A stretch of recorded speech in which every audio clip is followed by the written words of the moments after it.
All right, yesterday, everyone, news came out about a company that is going public through a SPAC, and it's an electric vehicle maker. They make electric scooters, they make electric cars, and they make e-buses also. Just electric. They used to make gas-powered and petrol vehicles. With that being said, this is a thumbnail, and the thumbnail says big IPO coming. Did you know that this is a thumbnail I made of this company back in December, on December 4th, 2021, because this company was actually going to IPO in 2021, late 2021, and the IPO then was scrapped. That was it. It was over abruptly. There wasn't much of a reason why. And then in 2022, nothing happened, and now in 2023 we find out they're going through a SPAC, right? So the IPO goes out the window, SPAC comes in. So Nikkei Asia, Vietnam EV maker Vinfast aims to list in US via a SPAC. So this is a Vietnamese EV maker. They make, like I say, electric scooters and electric vehicles, primarily SUVs. To be honest, their vehicles look really nice. They're very beautiful vehicles, inside and out. They're gorgeous, nice designs. I don't know about the quality. They might be, I don't know, but they look really good.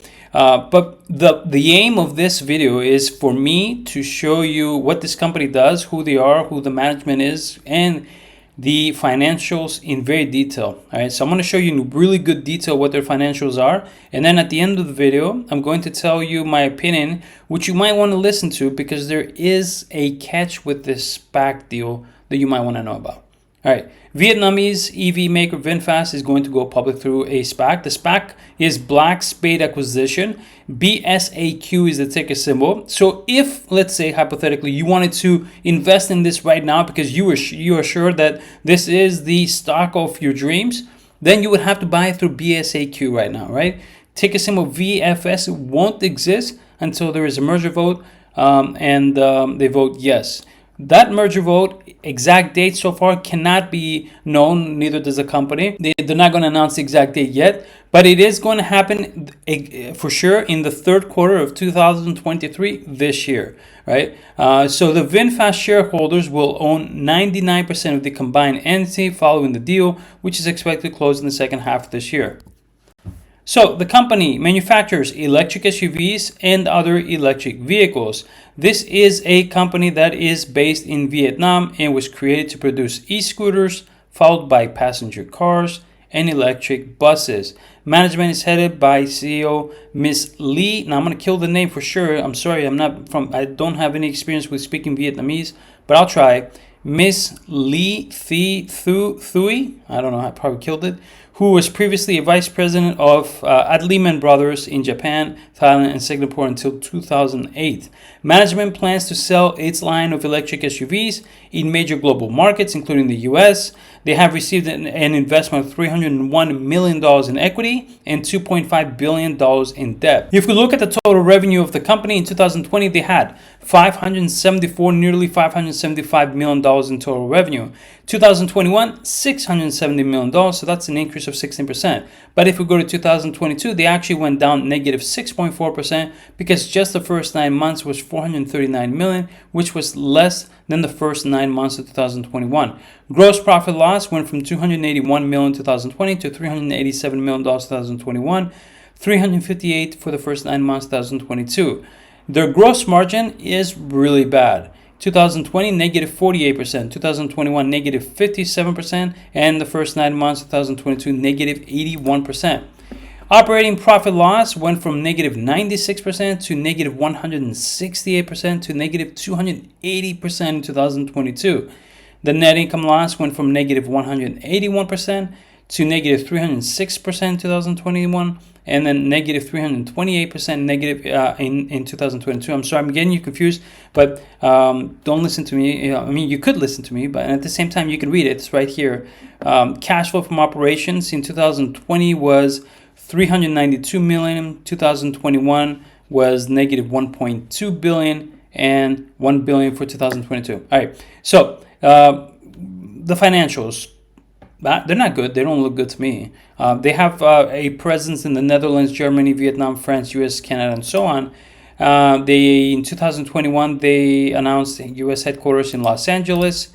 And what else can we see? Here's one of their vehicles, which I think looks gorgeous. So with that being said, Vinfast is going through a SPAC in 2023. The thing is, though, in 2021, when I had done my video on the company then, they were going to IPO for a $1 billion IPO. All right, so $1 billion IPO in 2021. In 2023, they are asking to go through a SPAC for a $23 billion valuation, right? And if you include also the debt, $27 billion.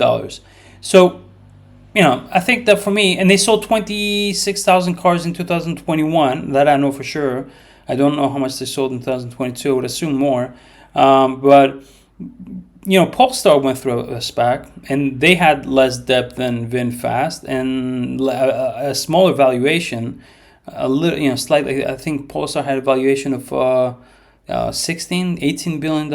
And where's Polestar today? $3 and something, right? It dropped a lot.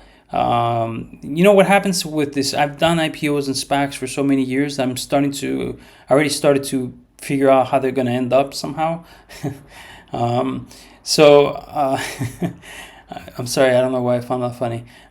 So with this one, it's I think that as it gets closer to the merger vote, right? Social media might find this exciting, right? And they might start, getting all hyped up about it and saying this EV maker is going public to a SPAC, it's going to explode, it's going to go to the moon. And maybe, there will be so much interest that, as we get closer to the merger vote or after the merger vote for a day or two and so on, it'll pop, right? And that's very likely, in my opinion.